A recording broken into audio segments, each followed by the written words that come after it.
se daría por confirmado el hecho de que haya norcoreanos en Kursk. Ya son varios, insisto, varios vídeos en los que primero se hablaba de que los norcoreanos estaban, bueno, pues en campos de entrenamiento, que después no se sabía exactamente dónde era o si eran coreanos. Después teníamos alguna información de supuestos norcoreanos en el frente en los que no se veía absolutamente nada o se veía algo que se podía intuir y se quería interpretar como tal. Estamos a la espera de la confirmación porque tendría mucho sentido que se produjera esa llegada de norcoreanos, tanto para Rusia, que necesitaba ese tipo de apoyo y sigue siendo dentro de su territorio internacionalmente reconocido, en Kursk, con lo cual, bueno, pues podrían justificarlo dentro de su acuerdo de cooperación militar, como para Corea del Norte, que consigue un apoyo internacional, sale de ese aislacionismo en el que se supone que estaba metido durante estos años y también tendría sentido pues para que Ucrania y Estados Unidos, etcétera, estén promocionando, ¿no? Que Corea del Norte está participando de esta guerra, que se esté dando esta información. Así que, bueno, la cuestión es que no tenemos 100% confirmado que se trate de norcoreanos y que estén en ese punto del frente. Pero, bueno, pues cada vez vamos teniendo más indicios que vamos trayendo aquí al chat. Manu, ¿cómo ves tú la situación ahora mismo? Bueno, tema de los norcoreanos, yo creo que ha sido, digamos, por usar una palabra, ¿no? Digamos que en todos estos meses ha habido bastante debate al respecto y yo creo que el tema del número y cuestiones de ese tipo, los rusos incluso, creo que también han contribuido a jugar con ello, ¿no? Hace unas semanas, hace unos meses, fue una imagen que circuló de un soldado ruso con un soldado norcoreano, ¿no? Entonces yo creo que ellos también han jugado con, no digo yo al despiste, pero desde luego sí que han creado confusión con esto, ¿no? Pero sí, las imágenes que se han visto en los últimos 2 días, que ya esto lo estuvimos comentando aquí el domingo, ¿no? Por lo menos la que se han visto en los últimos días ya van, digamos, alumbrando un poco más en torno a esta cuestión. Y tendría sentido ya un tema de, bueno, vendría a confirmar que están ya entrando en combate. Pero sí que tengo yo todavía a ese respecto dudas respecto del número real, ¿no? Que sí, ha sido desde el primer momento una de las grandes cuestiones, ¿no? Si había muchos menos de los que se decía o eran muchos más. A mí las cifras que se han llegado a dar de decenas de miles, bueno, si hubiera tantos, pienso yo que no sería tan difícil encontrar imágenes de ellos. Ahora, a este respecto, también hay que decir que los rusos, desde que avanzó la guerra, desde el verano de 2022, han sido más cuidadosos con el tema de las imágenes que se graban de teléfonos móviles y se cuelgan o se difunden por redes sociales, ¿no? Eso es un tema que, en principio, tienen un poco mejor controlado que en aquella época. Y, hombre, pues entiendo que no es, digamos, como en aquel momento que se grababa todo. Ujú. Sí que es verdad que se está diciendo mucho lo de que hay decenas de miles, ¿no? De norcoreanos, pero bueno, ya sabemos que las cifras se inventan constantemente, sobre todo en cuanto a las bajas. Ya hemos visto tanto las del bando ucraniano que hablaban de menos de 80.000, ¿no? Y las del bando ruso bueno, pues decían todo lo contrario, ¿no? Que estaban teniendo muchísimas bajas los ucranianos y que las suyas no son tantas. Entonces, bueno, pues como para fiarse hoy en día de las cifras, sobre todo en un conflicto como este en el que son tan poco fiables, ¿no? Pero bueno, en general, lo que comentabas tú, uno de los puntos clave es el tema de el control de los vídeos, la información y todas las imágenes que iban saliendo de otros puntos del frente en otros momentos de la guerra, que ha sido un momento crítico, ¿no? Esto que decían mucho de que los rusos publicaban, bueno, o al menos personas publicaban lo que estaban moviendo los rusos hacia el frente en 2022 sobre todo, por ejemplo, en TikTok, y también se hablaba mucho de que los ucranianos estaban publicando mucha información de sus posiciones en el frente durante la guerra, pues no sé si fue en el 22 o en el 23, en Instagram, por ejemplo, ¿no? Pero que imágenes había muchísimas más y ahora pues parece que se ha intentado controlar al menos de cara a también el control de narrativas, ¿no? Y la propaganda. No sé cómo ves que esto haya ido mejorando o empeorando para cada uno de los bandos. El tema de la propaganda, yo creo que dio un giro en 2022. Ahí Rusia, las primeras semanas no lo llevaba mal, pienso yo. menos de cara a a su propio espacio, pero hubo un punto en que la propia evolución de los acontecimientos se le escapó un poco el control. Ucrania llevó mucho mejor la delantera.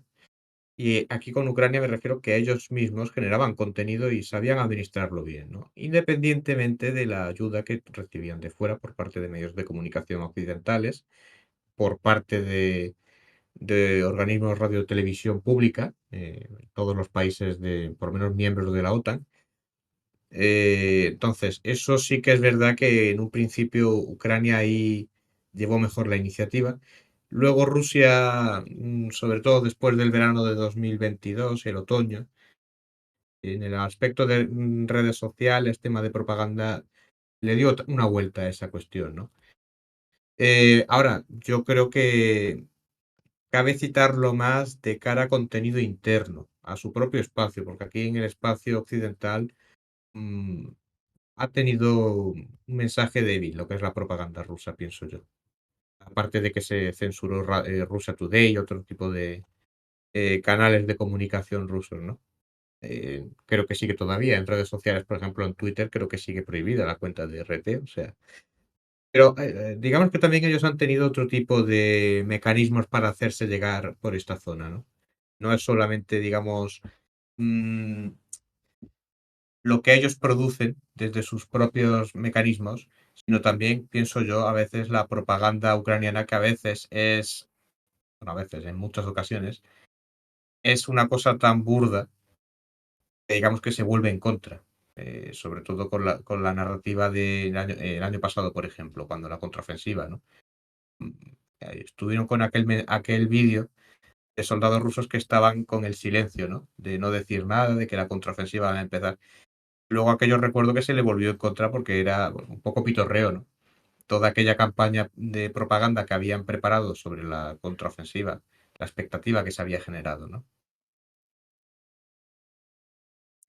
Y además de toda la cuestión de la propaganda, que yo creo que es muy significativa de cómo ha ido evolucionando la guerra y también por el hecho del control de las narrativas, el hecho de que, como decís en el chat, no tengamos esas imágenes que son tan habituales, ¿no? En el frente, es que vamos, hay que ver el cambio de dinámica de cuando los chechenos publicaban cada avance en redes sociales, que era una propaganda potente porque estaba viendo avances y podían ellos reivindicar su papel por encima incluso del ejército ruso, ¿no? Que tampoco hacía mucha gracia a Shoigu. Pero ahora es que se supone que estamos hablando de miles de norcoreanos o decenas de miles y que no son capaces de dar imágenes en el frente o imágenes que confirmen posiciones, que se supone que es lo que hacían los chechenos o lo que se hacía con otros sectores de los rusos, que en general, pues no solamente es que sepamos que existen como en este vídeo, sino que están en puntos concretos geolocalizables. Eso no lo tenemos.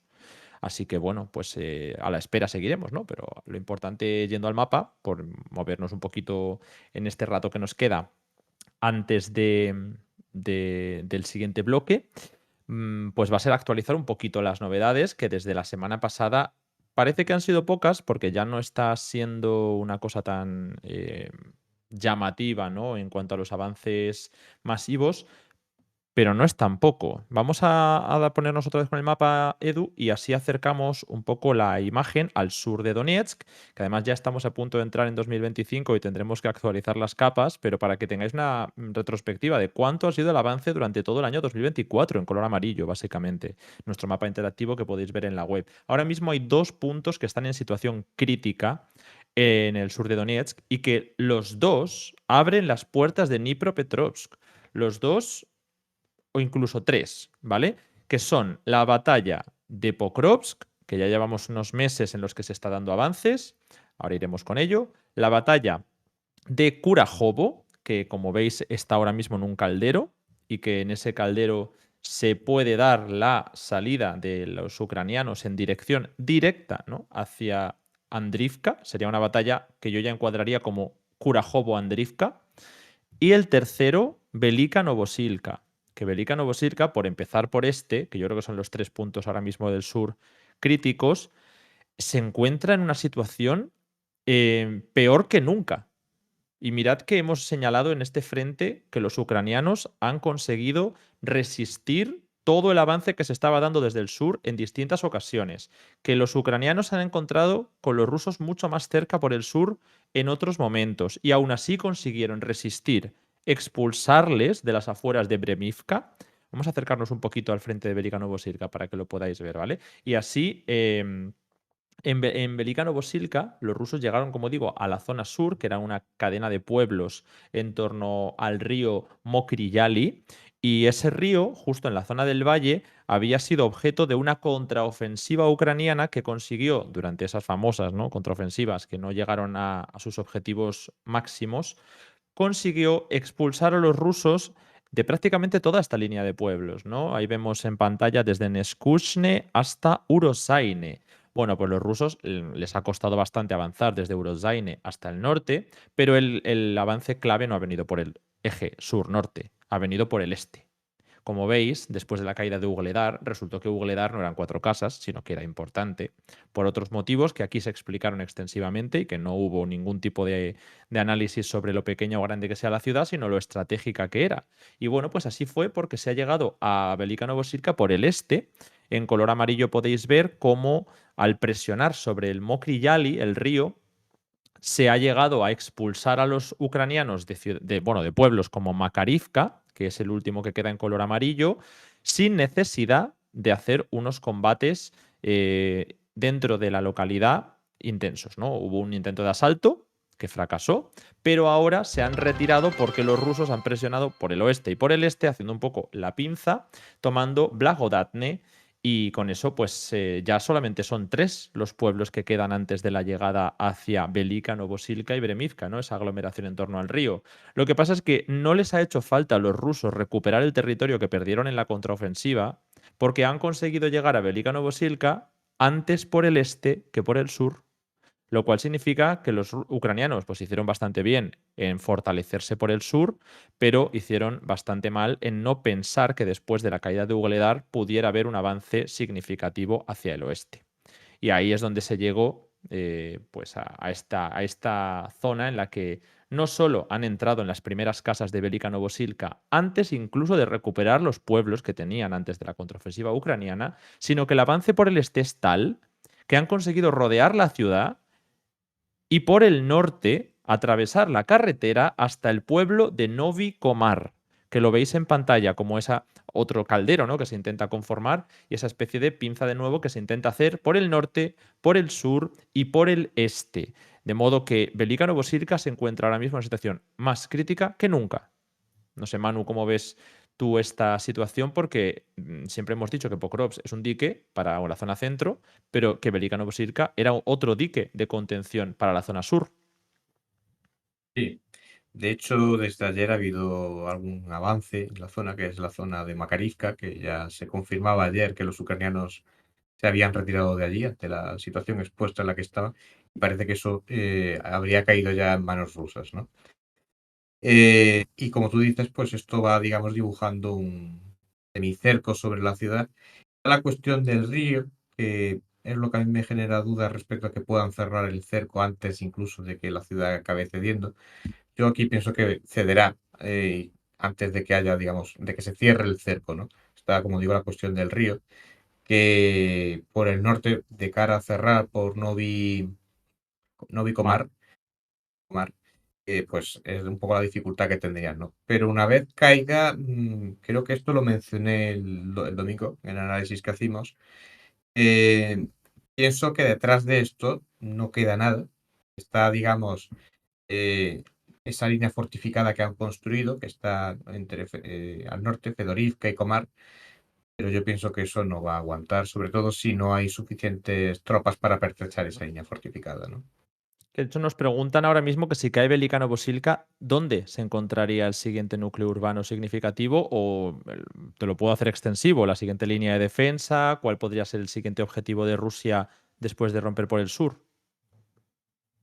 Yo pienso que Comar, como he comentado, lo que sería la zona que está al norte, siguiendo la carretera, vamos, el río más bien, lo que sería el río Mokri, Yali, ¿Mm? eh, sería la localidad de Sele, Fedorivka y Comar. Comar pienso yo que es la más significativa en la zona, que es un pequeño nudo de comunicaciones. Ujú. Eh, pero hay otra, que esto ya está un poco más lejos, que es, digamos, atractiva, si se reactiva también el avance en esa zona, que sería la zona de Berezovye, que eso ya está dentro de Dnipropetrovsk, que está un poco más Ujú. alejada, pero podría ser interesante para los rusos, sobre todo para separar aún más lo que es la zona de Zaporilla con la zona de Donetsk, ¿no? Lo que es la unión de las fuerzas que operan en esa zona. O sea, que tú consideras que lo más probable es que el avance después de la caída de Bélica Novosílica se diera hacia el norte. Es decir, una zona que además serviría para presionar y cortar las comunicaciones hacia Andrivka por el oeste. Sí. Está esa Sería carretera, la sí. autovía que va de Pokrovsk y desde Zaporilla, o sea, siguiendo esa autovía que va de Zaporilla hacia el este, si se intercepta por Komar, que es la zona que yo decía, pues quedaría cortada. Y esto imposibilitaría la vía de comunicación directa desde Zaporilla, a través de una carretera de una Ujú. cierta calidad, ¿no? Hacia lo que es Andrivka y, bueno, en última instancia, Kurahova.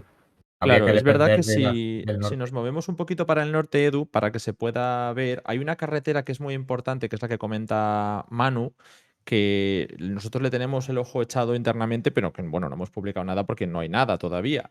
Pero es la que conecta Zaporilla, como dice, prácticamente en eje oeste-este, la ciudad de Zaporilla, que atraviesa, ahí lo veis, Pokrovsk, Novomykolaivka, Komar y llega hasta la aglomeración de Kurajovo y bueno, Andrivka en general, ¿no? Esa carretera que empieza en, ahí decimos, en Zaporilla, atraviesa muy brevemente el oblast de Dnipropetrovsk y llega a Donetsk, en estas localidades que veis en el mapa, como digo, Komar, ¿no? Que es la que señalaba Manu. Entonces, una posibilidad es que después de la toma de Velika Novosilka, pues justo se centre Rusia en avanzar hacia el norte y romper esta conexión si es que antes no se ha producido la batalla por Andrivka, que no tendría por qué.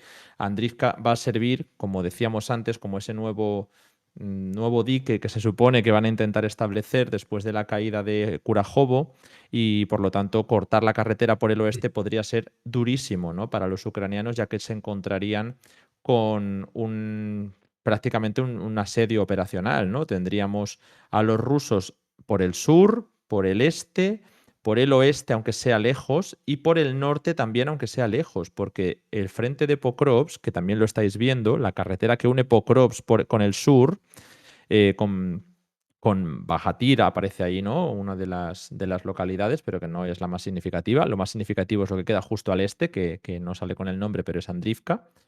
Justo esa carretera está cortada por los rusos, está cortada al norte, está cortada justo en la salida de Pokrovsk. Así que si consiguen los rusos avanzar con ese control que han hecho de la carretera hacia el sur, vamos a ver que lo que está ocurriendo ahora mismo en Kurajovo puede ocurrir en Andrivka en pocas semanas, o no diría días, porque al final Kurajovo está siendo un frente duro, pero Andrivka podría ser una de las batallas clave. Entonces vamos a acercarnos un poquito a este caldero, el de Kurajovo, para que veáis cómo se encuentra la situación más inmediata, que es ya lo más importante que se está produciendo ahora mismo. Y con ello, pues tendríamos la localidad ya tomada casi por completo, todo lo que es el territorio residencial está tomado, lo que queda es una zona industrial, que es la zona al sur del embalse, muy poquito, ya veis que es lo que falta para que los rusos puedan cerrar también el control en torno al embalse. Justamente el camino hacia Dashne, que es un pueblo muy pequeñito. La cosa es que ya han tomado todo lo que quedaba al norte del embalse, que antes había otro caldero. Bueno, pues ahora todo el norte ya está tomado. Han tomado, por último, lo que quedaba, ¿no? De los pueblos de Sontsivka, Stary Terny y Zoria, que son los tres que veis justo entre el amarillo y el azul. Y lo siguiente que hay es una última línea de pueblos antes de esa carretera que os decía antes. Esta carretera que estáis viendo al norte de Andrivka es la carretera que los rusos tienen cortada al norte en la salida de Pokrovsk. Si se hacen con ella hasta la salida de Andrivka, Andrivka queda muy comprometida. Ahora veréis que este caldero que se ha producido al sur, ¿por qué se ha producido? ¿Por qué los rusos no han avanzado? ¿No? Lo que tenemos aquí es otro río. Es el río, bueno, es el río Sujiyali, en este caso. El Sujiyali avanza, bueno, en línea prácticamente recta, ¿no? No es así, pero como estáis viendo justo en el frente, en los pueblos de Selenivka, justo la zona que está en color amarillo, Sujiyali, que es el que le da nombre, ¿no? Y también Konstantinopolske, que se encuentra un poquito más al sur. Vale, toda esa línea que veis en forma oblicua, que sigue un eje noroeste-sureste, está siendo tomada por los rusos al sur del río, no al norte del río.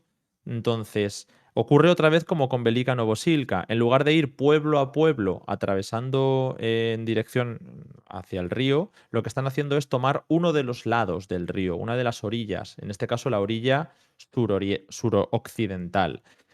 ¿Qué ocurre? Que con ello los rusos se han plantado en las afueras de Andrivka. Se han plantado ya prácticamente en el que es el cuello de botella de ese caldero, y con las afueras de Andrivka, el río que llega hasta esa zona hace que los ucranianos tampoco puedan salir si no se marchan ya hacia Andrivka, porque Kurajovo está a punto de caer por completo. Si los rusos toman Kurajovo y avanzan rápido, porque no hay nada más que Dashne, hacia el este de Andrivka, todo lo que queda al norte del río Sujiyali queda atrapado.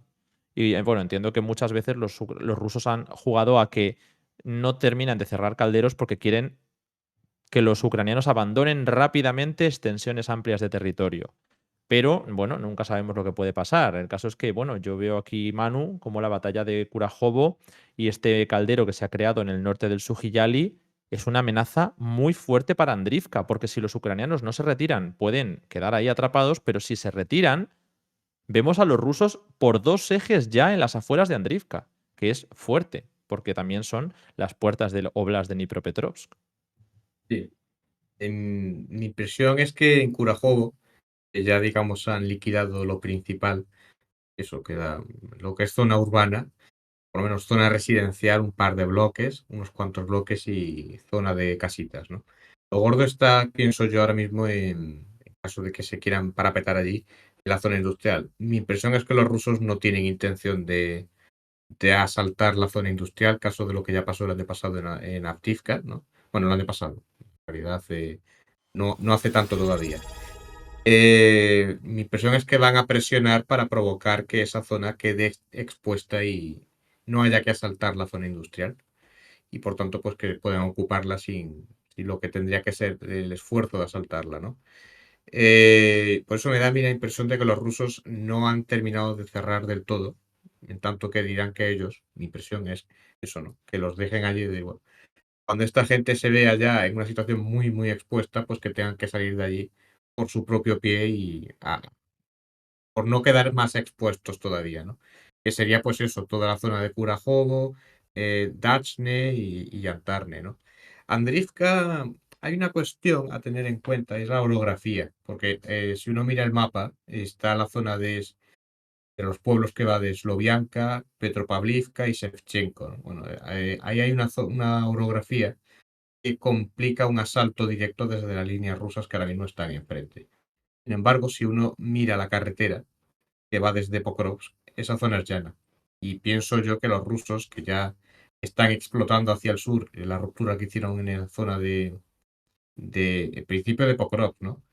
Pero no desaprovecharon la ocasión para presionar hacia el sur. Y mi idea es que creo que quieren llegar hacia Andrivka desde esa zona. Con lo cual, pues se daría, como tú venías a comentar antes, una doble presión desde el eje norte y desde el eje sur, que si no se une la zona este, sería por poco tiempo porque quedaría aún más expuesta, ¿no? No obstante, yo pienso que los ucranianos, con la tradición que tienen en los últimos 12 meses, yo pienso que no van a quedarse para ser rodeados, ¿no? Antes acabarán saliendo de allí y, bueno, pues Rusia Claro. podrá ocupar toda esa zona. Sí, yo también lo pienso y además creo que eso va a precipitar la batalla de Andrivka. Pero bueno, es que son batallas críticas porque estamos hablando del final del Oblast de Donetsk en el sur. Antes de nada, quería agradecer por aquí a Sergio951 que nos ha dejado una suscripción de nivel 3, que son las que más apoyo nos dejan y las que más mejoran nuestra relación con Twitch para que haya un porcentaje más beneficioso para Descifrando la Guerra y para que se pueda sostener el proyecto. Así que mil gracias por esa renovación, que además pone que es de 18 meses. También quería aprovechar para agradecer la sub de nivel 1 de Sergio Soto, que nos saluda desde Cádiz. Bueno, pues muchas gracias a los dos por apoyarnos, y a los demás os animo a que si os habéis suscrito, pues os acordéis de renovar, que es algo que hay que hacer manualmente, la suscripción de Twitch. Bueno, pues el último frente que queríamos comentar, porque si no se nos hace ya la hora, era un poquito más al norte, pero muy cerca, siguiendo la carretera, nos encontramos en Pokrovsk.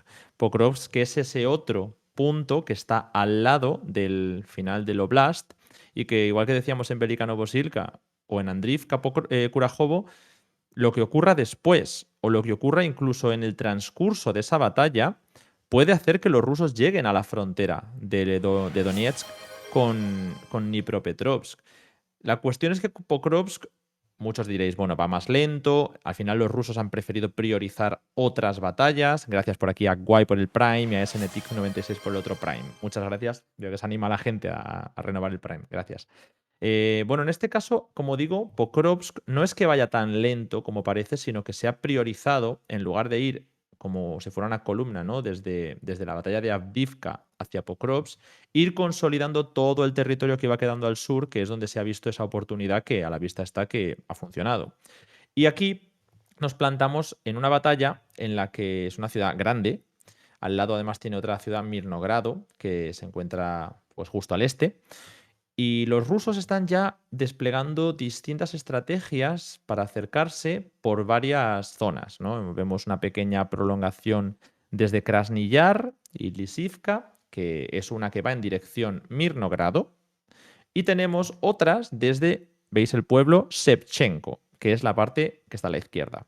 Shevchenko es un pueblo que ahora mismo abre pues distintas posibilidades, porque no se ve muy claro cuál va a ser la estrategia. Si ir más hacia el norte, como indican algunas de las líneas de color amarillo que tenemos señaladas, o algunos avances significativos, o ir hacia el oeste, como se ve hacia Novovasilivka. Bueno, aquí en el mapa podréis ver más bien desde Novotroitsk hacia Uspenivka, que es donde se ve mejor, o hacia Pischane. Entonces hay como tres asaltos al mismo tiempo, ¿no? Uno hacia el norte, otro hacia el noroeste y otro hacia el oeste. Y todos estos se están dirigiendo con una estrategia, presuponemos, ¿no? Habrá que ver, de rodear Pokrovsk, porque es lo que hemos visto en otras muchas batallas, que en lugar de hacer un asalto frontal que pueda tener un coste militar muy grande, están intentando rodear para cortar las vías de comunicación. Principalmente si ahora mismo avanzaran hacia estos pueblos que estoy mencionando, lo veis, aparte de tener cortado el sur y el sureste, podrían cortar todo el oeste. Y eso es muy significativo porque Pokrovsk era un nudo logístico importante para los ucranianos, y eso implica pues la toma de algunos pueblos que veis ahí, como Kotline o Udashne, que quedan un poquito más lejos, pero que significaría cualquiera de ellos el corte de la carretera T0406, que es la que llega por el oeste a Pokrovsk, y bueno, y también el ferrocarril, que me lo recordó antes Manu muy acertadamente. Cualquiera de estos movimientos pondría en riesgo que empezara ya, ¿no? Una batalla más urbana por Pokrovsk, pero puede ser algo más larga, igual que la que estábamos viendo en el último de los puntos que teníamos hoy, por ejemplo, que es Toretsk, que es una batalla que ya está más avanzada, la parte urbana sobre todo, pero que detrás queda mucho campo y muchos pueblos que, bajo mi punto de vista, van a hacer que toda esta carretera que veis desde Pokrovsk hasta Konstantinivka, de la que hemos hablado durante muchos meses y que quedó paralizada para priorizar el sur, se pueda reactivar en cuanto acabara la batalla de Toretsk. ¿Por qué? Porque eso significaría que cualquiera de los avances hacia la carretera dejaría incomunicada Konstantinivka con respecto al resto de Ucrania, salvo que allá haya caído Pokrovsk, entonces, pues bueno, ya no pasaría por el oeste, por el suroeste, quedaría todavía comunicada con Kramatorsk, pero no comunicada con Pokrovsk. Eso es muy grave. Y además que si se avanza desde Toretsk, una vez que caiga la ciudad, si termina de caer, toda la zona de campo complicaría enormemente la posición ucraniana al sur de Chasiv Yar. Y además nos plantamos, igual que pasaba con Kurajovo y Andrivka, directamente en las afueras de Konstantinivka. Eso es otro problema a tener en cuenta por los ucranianos. Y bueno, no sé, Manu, si quieres comentar algo sobre cualquiera de estos dos temas, el de Pokrovsk, la carretera con Konstantinivka o incluso la propia batalla de Pokrovsk, así para ir cerrando. Y los que estuvisteis aquí con nosotros el domingo ya recordaréis que ya sugería la posibilidad de que efectivamente Rusia quisiera, con esta maniobra de flanqueo, interceptar las comunicaciones antes que un asalto directo a la ciudad, ¿no? En cualquier caso, no deja de ser este el objetivo, de interceptar las comunicaciones, aparte de controlar la propia urbe en sí. Yo, de todas maneras, tengo la sensación, por algunas cosas que he ido viendo, que tampoco estoy del todo seguro, pero tengo la sensación de que la ruta que se seguía o que pasaba por Pokrovsk, de temas de ferrocarril, por ejemplo, que pienso en trenes de larga distancia para mercancías, trenes militares en este caso, incluso de tema de tráfico rodado por la carretera, pienso que para tráfico de gran tamaño ya no es una ruta segura y me da la impresión de que salvo que vayan convoyes a Pokrovsk, porque van a ese destino en particular, creo que ya no es una ruta viable o por lo menos segura en caso de que quieran ir, por ejemplo, a Konstantinivka, que realmente es siguiendo la carretera, por ejemplo, o el ferrocarril también, no deja de ser la estación final, por así decirlo, ¿no? En cuanto a el tema de Torres, pues efectivamente está bastante avanzada ya la cosa y podría ser, digamos, una de las rutas a seguir para completar la presión sobre Pokrovsk, ¿no? De todas maneras, yo creo que en función, y esto por cerrar, lo que comentaba antes Alejandro, ¿no? Andrivka, si la situación en Andrivka evolucionara más rápido que en Kurajovo, creo que esto también podría tener repercusiones en Pokrovsk.